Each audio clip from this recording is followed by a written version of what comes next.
Okay, picking up where we left off, we're on page 58 where we're talking about selecting multiple cells. And so I did that by just rubber banding. How's that for a term? Where I click on a cell, hold the mouse button down, and just drag it to the opposite corner. It'll automatically select everything in that rectangle. Okay, now that I have that, I can do the same thing I did before. I can do copy, and then I'm gonna go over here and hit paste. Now, what do you think the machine's gonna do? Is it gonna say, well, you know, clearly you copied a bunch of these things. If I put the cursor here, is it gonna say, that's not all gonna fit in that one cell? Is that what it's gonna do? What about this existing data? What's it gonna do?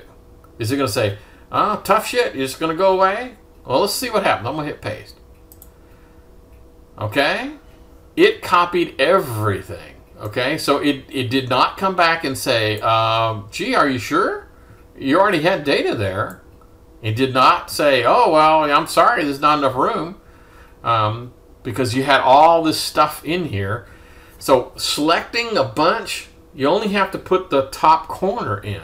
If you put the top corner in, now you could have selected the whole thing and hit paste, but that's kind of dumb because I never counted how many columns that was. It'd be kind of dumb, like, oh, wait a minute now, was that 15 or 16 columns deep? You know, that's kind of dumb. Just hit the paste button and let it do its thing.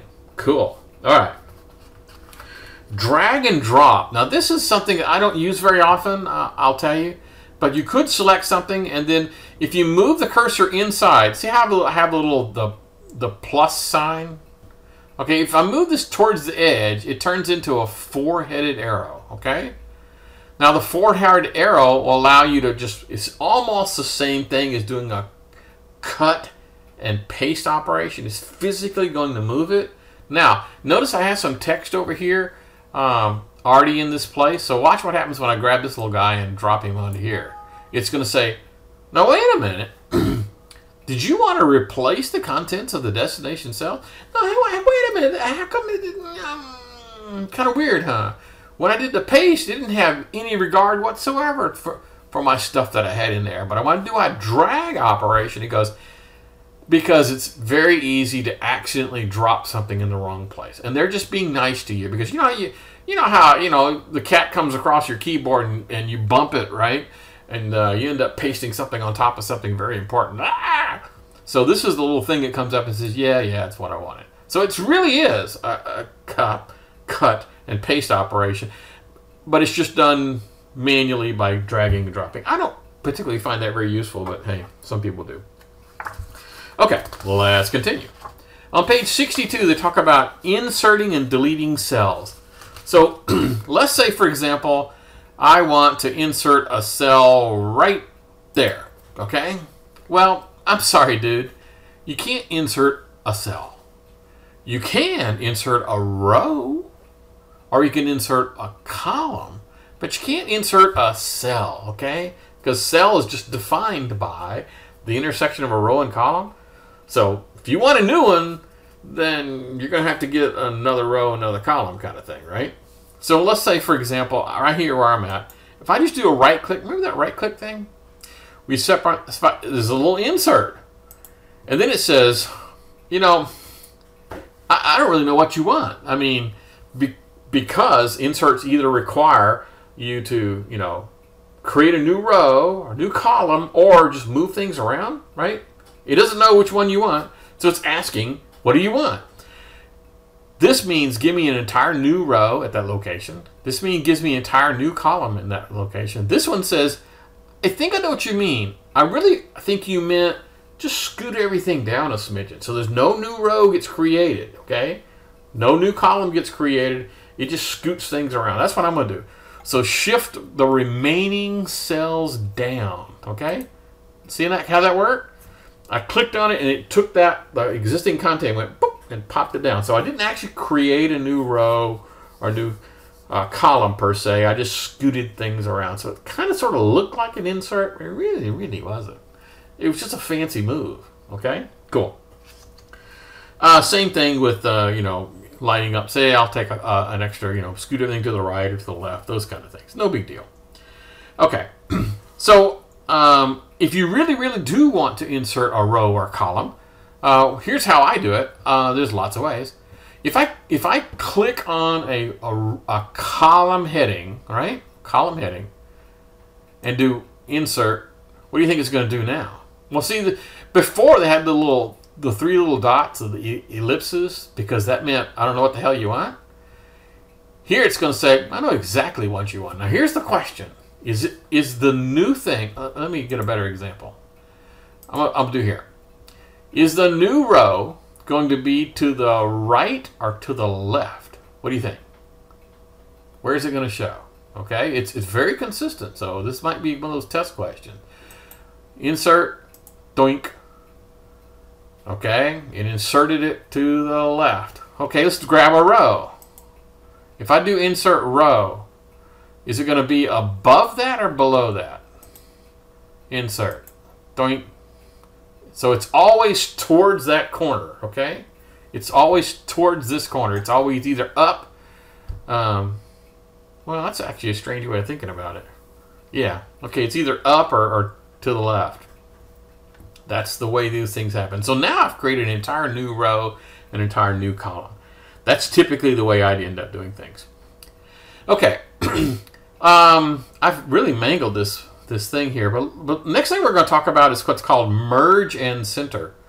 So I'm going to go across here and say that this. Let's go back to our example. What do you think? What are we going to call this thing? It's going to be called, I don't know, purchase analysis. So I'm going to go right here and call this sort of like a heading for the entire thing. Purchase analysis. Okay, cool. But you know, I really want this heading to be centered over just this piece right here, okay? Well, that means I can scoot it over, right? Remember how we did the cut or the move operation, right? This is the same thing as doing a cut and a move. Okay, but it's not perfectly centered. And I mean, you know, and what if happens if I add another column and blah, blah, blah, blah, blah. So there's a really cool thing you can do that's called center and merge. And the way you do it is you select the entire rows, or columns in this case, the entire columns that you're interested in. Okay, I didn't really, by the way, I'm gonna whack that. Okay, just, I don't want to confuse things. So I've got column A through G highlighted, okay? And there's a little button here that says merge and center. Conveniently, the topic that we're talking about. So I'm gonna hit this, and what it's gonna do, it's gonna take that cell and turn it into one giant cell. So this is actually now really it appears in A3. Okay, that's where the data actually is. But physically, it looks like it's one giant. So it goes from A3 to H3, and this is one giant cell. So it combined those cells together and then centered the text. Now, this is used quite often for like headings across multiple columns. Pretty doggone cool. Now, let's say you had multiple things in here. So I'm going to undo that. Oh, by the way, undo. This is this little guy up here. Oh, okay. Well, too bad. I'm going to unmerge the cells. Okay, I want to put them back to where they were. So I'm going to insert a row, and I want it to be right after the purchase analysis guy. Okay, so I'm going to click here because it's going to appear above, right? So I'm going to do insert, and then I'm going to put like today's date here. So, or maybe the date this thing is due. Isn't it due the 24th? No, it's not due the 24th. Too bad. Okay, so this is the purchase analysis for this particular date. All right, now I want to do that again. So this time I'm going to grab multiple ones of these guys, okay? And go here and do this. And it says, oh man, if you do this, it's going to merge it all into one cell, and all we're going to keep is the top row. Well, that ain't what I want. Doggone it. There's got to be some other way to do it, and there is. There's another thing. If you go to Format Alignment, so I'm going to go here. I'm going to do a right click to get the little doodad come up. Okay, so here's my Format toolbar.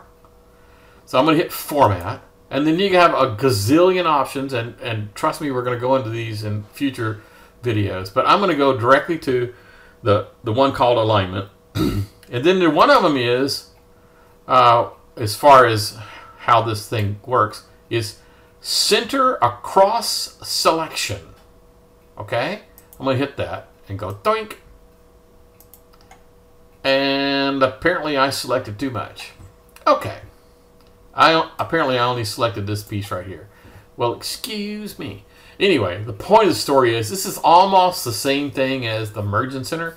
Merge and center works only for one line. If you want multiple lines, admittedly, you could do merge and center on the first one, and then merge and center on the second one, and merge and center on the third one. You could.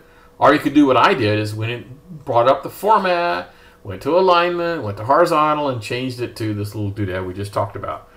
Okay. So center across selection accomplishes essentially the same thing, except allows you to have multiple rows selected. Okay. Adjusting column widths. I can manually go in and change a column width. And the way you do that is several ways you can do that. One is you can select a column. That'd be cool. And right click. And it actually has a thing that pops up and says, how big do you want? Now the problem here is, this is sort of like this 9 what? 9 kumquats, inches, centimeters. What is this? Well, it's sort of like letters, characters. So how big is 9? I don't know. All I know is it's 12 is bigger than that. That's about all I can tell you. Okay, that's not normally the way I do sizing of columns. What I do is I move the cursor. First of all, I have to select the column. And then move the cursor right up to the edge between the two, and I get this little double-headed arrow. Okay, and that means I hold the mouse button down. I can manually just nudge this guy, right? So I can nudge it. Oh, how come I got pound signs down here? Well, pound signs are kind of an indication that there's some text missing. You know how Mary had a little lamb and there was some text that you couldn't see, and the machine said that was okay? When it comes to numbers, like dropping off the first digit of a number, that is not okay. Okay, particularly with doing math. So, for example, if the 7 dropped off over here, I go, well, it only costs $488.77. Woohoo! Because I couldn't see the 7. So Excel's smart enough to say, look, when it comes to numbers, we don't play that game. When it comes to numbers, I'm going to tell you with these little pound signs that you can't see everything. So that's a visual cue. That also does it on dates. A visual cue that I can't see, and you've made this column too skinny. So I'm going to grab this guy and nudge it back until those little pound signs go away. Woohoo! Isn't that pretty cool? All right. There's another way. Another way is to just double click on this little guy, and that will automatically size it to what the machine thinks is optimal for this. So I'm just going to click on it, see what it does. Okay, and it scrunched it up. So if I wanted to go through and do all of these, well, I could do them one at a time, right, like this. Or I could highlight a bunch of these guys and then just click on, doesn't really matter which one. Now that I have them all selected, doesn't really matter which one I'm clicking on. And doink, it automatically scoots them all around and makes them this optimal size. Okay, whew. So those are all about column widths. And you can probably imagine the row widths are about the same. For example, this one is kind of weird. Now, what do you think will happen if I hit this? Is it going to say, well, let's just do it. Okay. Why? Because there's too much text in here. Remember how we put that hard break? Okay. Now this guy is way too fat, right? Way too tall. So what was that automatic thing we did where you clicked on this little guy? Remember that? Oh man. This is a good place to stop for the 15-minute mark. We'll pick this thing up again in just a few.